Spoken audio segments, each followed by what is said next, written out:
Salam alaikum wa rahmatullah. Wa alaykum salam wa rahmatullah. Comment gérer ses émotions, colère, de la meilleure des manières, s'il vous plaît? Alors, comment gérer ses émotions? Je ne sais pas si vous avez posé la question dans la boîte à questions, j'aimerais bien l'afficher pour qu'on sache de quoi est-ce qu'on parle. Comment gérer ses émotions de la meilleure des manières, notamment la colère? Allah subhanahu wa ta'ala a fait que l'être humain a ses membres qui sont directement reliés à son cœur et que son cœur, c'est le réceptacle des émotions, qui va varier, qui va défiler entre guillemets ou qui va changer entre les différents stades par lesquels il passe, les différents stades émotionnels par lesquels il passe. Et ces stades émotionnels vont avoir un impact direct sur son corps, sur ses actes, sur ses décisions, sur son humeur et même sur sa santé physique. Comme disait l'adage, al-qalbu malikun wal-a'dha'u junuduhu. Le cœur est un roi et les membres sont ses sujets. Et donc, partout où le cœur, ou n'importe quelle direction vers laquelle le cœur se dirige, partout où le cœur se trouve, eh bien, on y trouvera les membres qui seront prêts à lui obéir et à exécuter ce qu'il leur dictera. Et donc, de là, on comprend que les émotions, c'est quelque chose qu'il faut absolument réussir à maîtriser en travaillant sur son cœur, parce que si on ne maîtrise pas son cœur, eh bien, nos membres vont suivre directement. Ils vont suivre le cœur directement parce qu'ils sont soumis à lui et qu'ils n'ont pas d'autre choix que cela. C'est pour cela que la personne qui ne maîtrise pas les émotions que ressent son cœur, eh bien, on la voit qu'elle commence à agir avec les membres, avec des choses qu'elle regrette dès lors que son cœur s'est apaisé et que ses émotions se sont éteintes. Alors, on essaye de... Hop là. Bismillah. Hop là, voilà. C'est cela. Donc, je disais, aussitôt que les émotions sont éteintes, on commence directement à ressentir le regret, à ressentir les remords par rapport à ce que l'on a fait. Et ça vaut pour toutes les émotions. Ça vaut pour la tristesse, ça vaut pour la colère, ça vaut pour la joie, ça vaut pour la peur, ça vaut pour toutes les émotions par lesquelles passe le cœur et que ressent le cœur. Et l'une des plus violentes, évidemment, c'est la colère sur laquelle la question porte en l'occurrence.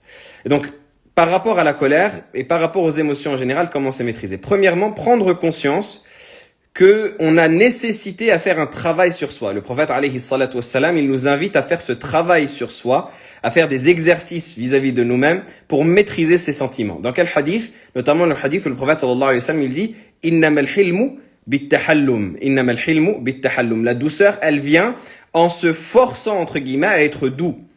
Et c'est une recommandation également qu'on trouve dans plusieurs hadiths prophétiques, que la personne s'exerce si elle veut obtenir une qualité morale. Il y a des qualités morales qui sont innées, mais il y a des qualités morales qui sont acquises et qui nécessitent un entraînement, qui nécessitent une pratique, qui nécessitent un exercice qui va nous former à obtenir ces qualités morales-là.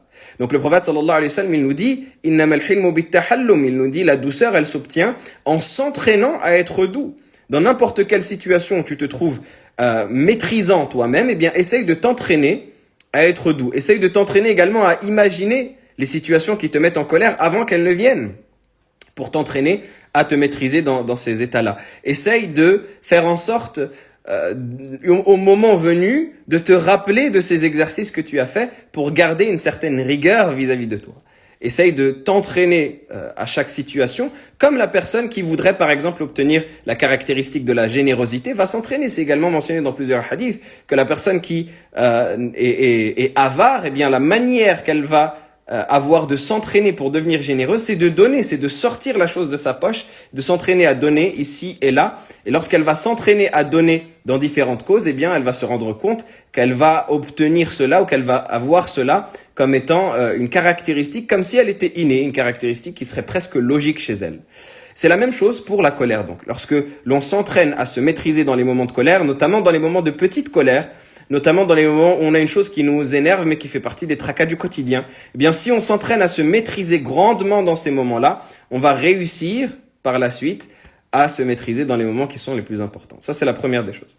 La deuxième des choses, c'est essayer de placer des limites par rapport à ce que notre religion nous préconise ou nous interdit de faire.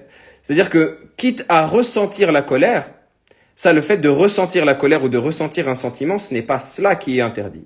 Ce qui est interdit ou ce qui est mauvais, c'est le fait de laisser cette colère-là se manifester,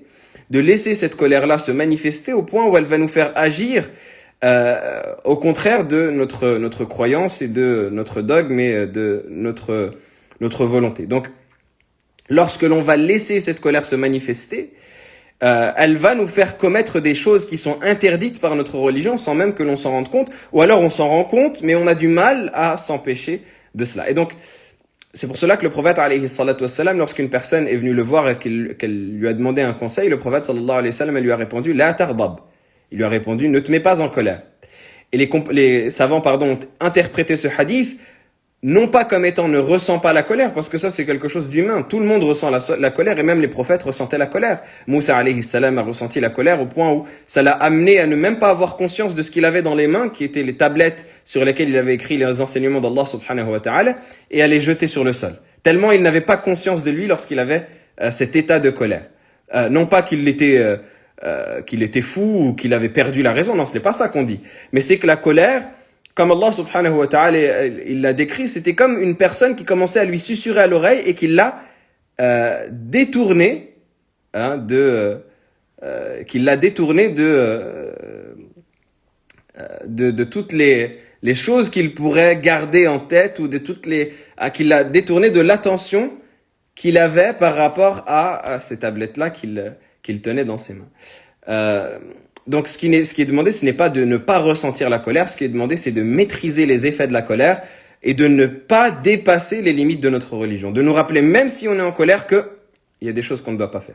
Il y a des choses qui nous est interdit de faire. Il y a des paroles qui nous est interdit de dire. Même si on ressent que ça bout à l'intérieur de nous, que c'est une flamme à l'intérieur de nous qui est attisée, qui est extrêmement difficile à maîtriser, eh bien, se souvenir que, au final, il y a des choses qui nous sont interdites en tant que musulmans et qu'on ne doit pas les dépasser. Dans la parole, dans les actes, dans la manière d'interagir avec les autres autour de nous, qu'il y a des choses qui sont la ligne rouge. Donc on peut manifester un sentiment de colère par les choses qui nous dépassent naturellement, comme le visage qui rougit, comme le regard qui se referme peut-être, même si le mieux c'est même de réussir à outrepasser cela, comme on disait au premier point, et de s'entraîner à ne même plus être tributaire de la colère, de faire en sorte que la colère elle n'ait même plus d'effet sur nous.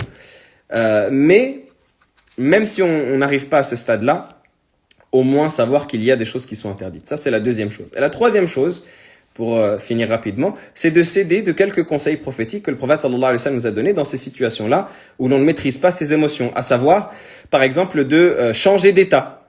Lorsque l'on change du tout au tout, c'est comme si notre cerveau et notre esprit et nos émotions et notre cœur allaient être déboussolés et n'allaient plus avoir cette encre d'attache avec la situation qui nous a provoqué ce sentiment-là exacerbé et ce sentiment-là, en l'occurrence, de colère.